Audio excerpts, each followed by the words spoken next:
फाँसीको सजाय सुनाइसकेपछि अन्तिममा सोध्ने क्वेसन हो जस्तो लाग्छ मलाई।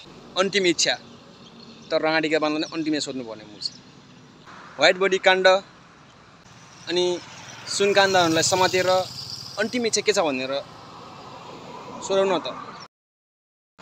Hello, welcome back to my new video. हजुरहरूलाई फेरि पनि स्वागत छ मेरो भिडियोमा। हजुरहरूलाई अन्तिम इच्छा के छ? अन्तिम इच्छा क्या तपाईहरुको? यो शब्द कति बेला र कुन समयमा प्रयोग गर्नुपर्छ भन्ने कुरा हाम्रा पुलिस सरहरूलाई थाहा छैन क्या नि। हामी सामान्य व्यक्ति, साधारण व्यक्तिलाई पनि अन्तिम इच्छा के हो भन्ने कुरा मलाई राम्रोसँग थाहा छ। हामीलाई पनि धेरै ठुलो गल्ती गर्यो भने उसलाई फाँसीको सजाय सुनाइसकेपछि अन्तिममा सोध्ने क्वेसन हो जस्तो लाग्छ मलाई। तपाईहरुलाई कस्तो लाग्छ? अनि यदि योभन्दा अरू फरक नै कुरा हो भने, फरक नै प्रसङ्ग हो भने मलाई प्लिज तपाईहरुले कमेन्ट गरेर मलाई सम्झाउनु होला।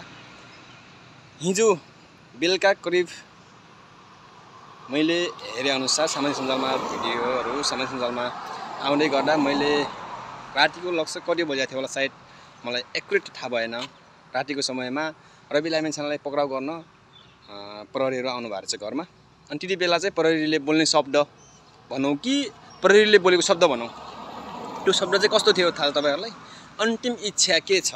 यो अन्तिम इच्छा उहाँसँग पुरा गर्नुहुन्थ्यो। अन्तिम इच्छा यो अन्तिम इच्छा उहाँसँग पुरा गर्नुहुन्थ्यो।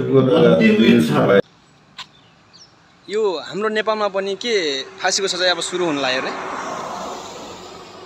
कि यदि फाँसीको सजाय सुरु हुन लाग्छ भने व्हाइट बडी काण्ड, ललिता निवास काण्ड अनि सुनकाण्डहरूलाई समातेर अन्तिम इच्छा के छ भनेर सोधौँ न त। यदि हाम्रो नेपाल सरकार त्यति बलियो छ भने, छैन भने किन रवि लामिछानेलाई अन्तिम इच्छा किन सोध्नु पर्यो? केही छ र भन्नुपर्ने? कुनै तपाईँ त्यस्तो मान्नुहुन्छ र? रवि लामिछानेलाई अन्तिम इच्छा के छ भनेर सोध्नु भने त्यस्तो केही चोरी डकैती नराम्रै काम बलात्कार गरेर घोटाला सबै त्यो 25 करोड आएको के रवि लामिछानेकै हो रे?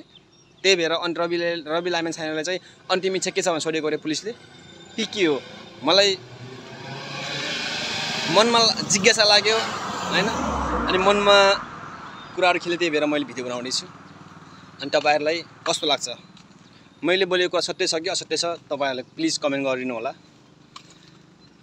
अनि साला राँडीका बान केपी चोर त रन्डीका बान त माचिक्ने मरेन हुन्छ मुजी। त्यो सरकार कतिसम्म टिक्छ हेर्छौँ, हामी जनताले हेर्छौँ। हामी सर्वसाधारण जनता हम तिरो कहिलेसम्म टिक्छ हामी पनि हेर्छौँ जान्था। यदि त्यस्तै गर्नु छ, त्यस्तै भन्नु छ भने, पुलिसलाई आदेश दिनु छ भने सायद त सुरुमा तल सोध्नुपर्छ। यो क्वेसन चाहिँ तल सोध्नुपर्छ, सबभन्दा सुरुमा तल सोध्नुपर्छ। यति कुरा ख्याल राख केपी चोर। तैले गर्दा साला हाम्रो देश बिग्रियो, नेपाल बिग्रियो। अझ केही गर्छु भन्ने हुरुटी बोकेर आएको रवि लामिछानेलाई, नयाँ पार्टीलाई तैले अन्तिम इच्छा सोध्न लगाइस् त साला मृगलाई फेरि बाँचेको मान्छे त चाँडै मर्छस् मर्न त। हामीहरू नेपालीको शराबले गर्दा त चाँडै मर्छस् मर्न त। त्यो कुरा भनेको सुहाएन। पुलिस तपाईले पनि त्यो कुरा चाहिँ भन्नु नहुने थियो। जानुभयो, लग्नु पाउनु तपाईँ अधिकारको कुरा हो, तर तपाईले छ नि, तपाईले बोल्ने शब्द छ नि, त्यो शब्द तपाईले बोलेको शब्द सुहाएन। अन्तिम इच्छा त राँडीका बान्दाले अन्तिम सोध्नु पर्ने मुझ। हामी सामान्य सर्वसाधारण जनता हौँ। हामीलाई थाहा छ अन्तिम इच्छा कति बेला सोधिन्छ भनेर हामीलाई थाहा छ के हैन? त्यसैले यो चाहिँ सोधेको भनेको सुहाएन। साथीभाइहरू, तपाईहरुलाई कस्तो लाग्छ प्लिज कमेन्ट गरिदिनु होला।